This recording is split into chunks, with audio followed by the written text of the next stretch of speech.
Hey guys, my name is Anna Lima and I will be presenting on salmonellosis. So what exactly is salmonellosis? It's a foodborne illness that causes almost 380 deaths a year and almost 19,000 hospitalizations. Its characteristics usually involve fever, diarrhea, and abdominal cramps. These can last from 12 to up to 72 hours, and if severe enough, it can require hospitalization. These cases are usually stem from poultry or eggs which have contamination.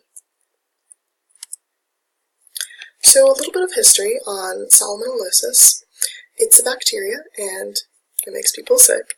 It was originally discovered by American scientist Dr. Salmon, and the illness has been known for about 125 years.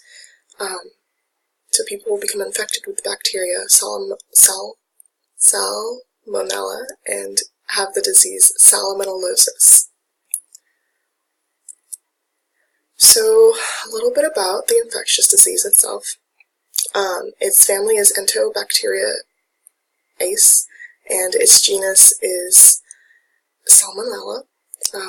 Under the genus there are two subspecies, and the von Gori is not found usually in humans. It is negative bacilli, and the typhidal subspecies actually causes fever, and the non-typhidal causes gastroenteritis, which is issues with the gastrointestinal system. So the common types are the two subspecies, the serotypes Tyrophium and Salmonella serotype enteritis. Salmonella is usually divided into serotypes, which is kind of a way of looking at the surface structure and seeing, what kind of antigens are on there and what's present on the bacteria surface. So who is at risk for salmonella?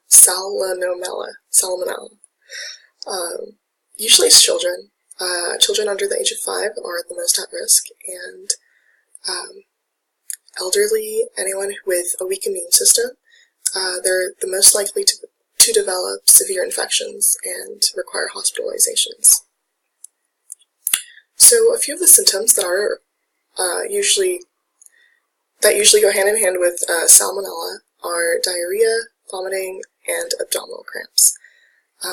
These can last from 4 to 7 days, and people will usually recover within a week or two of becoming infected.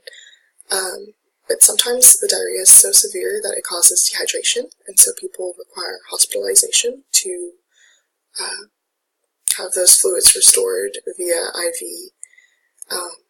And sometimes, if it's severe enough, people require antibiotics, which is usually given at the hospitals. But these are for more severe cases, such as in very young children or in the very elderly. So a few modes of transmission. Usually it's fecal to oral contamination, which means that there's some sort of fecal matter in what you're eating or what has been prepared to eat. It can be from animal to animal, person to person. Fecal matter can also become ingrained in fertilizer, and so it's in your fruits and your vegetables and even your water. Most of the common contamination is in meat, specifically poultry, fish, beef, milk, and eggs, and especially in undercooked meats or eggs.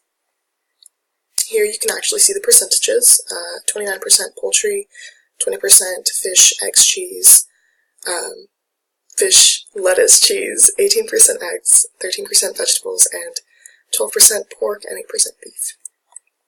So what can you do to prevent salmonellosis? Well, the main thing is to not eat undercooked food. There, unfortunately, is no vaccine to prevent salmonellosis,